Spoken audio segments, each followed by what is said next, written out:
Bonjour chers élèves, merci de vous avoir nombreux pour suivre ce cours.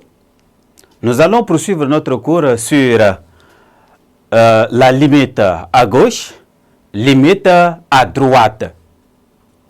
À la séquence passée, nous avons vu les limites de référence en infini, en 0 et en A, un nombre réel non nul.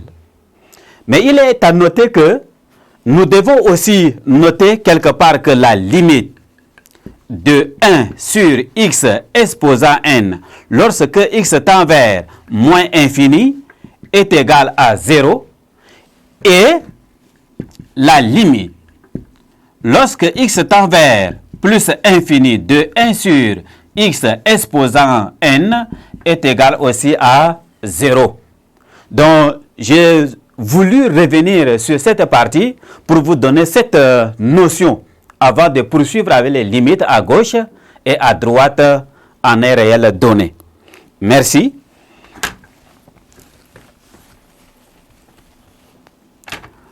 Alors, nous allons continuer avec les limites à gauche, limites à droite. À la fin de cette séquence, vous devez être capable de calculer la limite à gauche, la limite à droite en un réel A. Définition. Soit A et L, A et L, des nombres réels. F, une fonction d'ensemble de définition df. F, une fonction d'ensemble de définition df.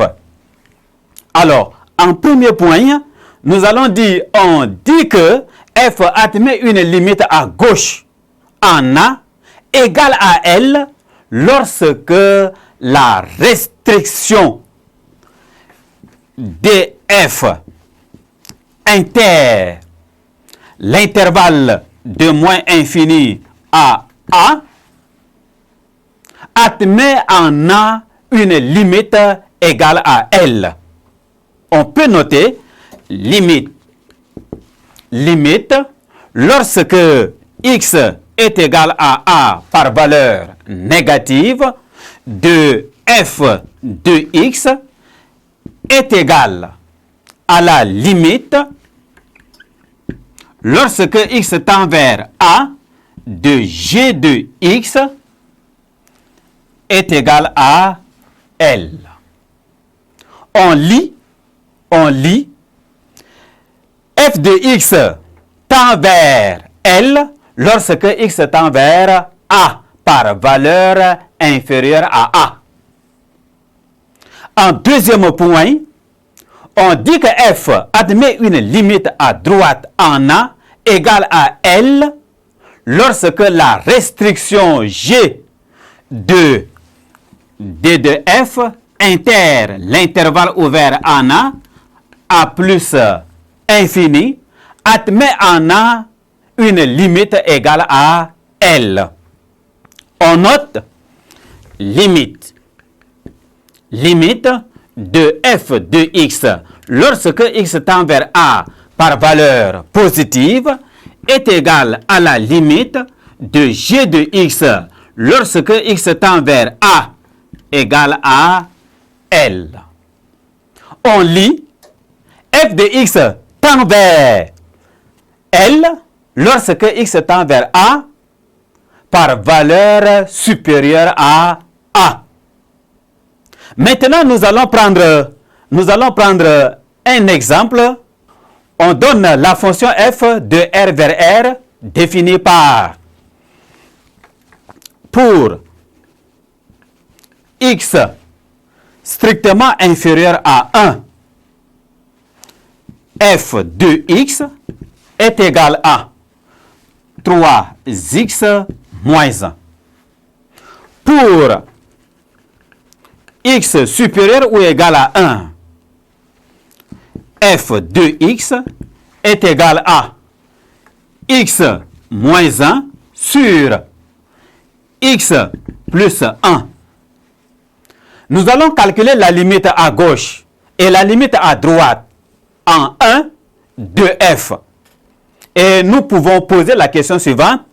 La fonction f admet-elle une limite en 1? Alors, sans plus tarder, nous allons calculer la limite à gauche de 1. Limite. Lorsque x tend vers 1 par valeur négative, de f de x est égal à la limite lorsque x tend vers 1 par valeur négative. Dans ce cas-là, nous avons deux valeurs, deux expressions de f de x. Alors, nous allons choisir pour x inférieur à 1. C'est pourquoi nous aurons ici la limite lorsque x tend vers 1 par valeur négative de 3x moins 1. Cette limite-là est égale à, en remplaçant le x par 1, nous aurons 3 moins 1 qui va nous donner là 2. De l'autre côté, la limite de f de x lorsque x tend vers 1 par valeur positive est égale à la limite lorsque x tend vers 1 par valeur positive. Nous avons x supérieur ou égal à 1, donc c'est la deuxième fonction. Nous aurons ici x moins 1 sur x plus 1. Ceci est égal à. En remplaçant les x par 1, nous aurons 1 moins 1 qui donne 0 sur 2 égale à 0. Chers élèves, en suivant ceci, vous allez constater que la limite de f de x lorsque x tend vers 1 par valeur négative est différente de la limite de f de x lorsque x tend vers 1 par valeur positive.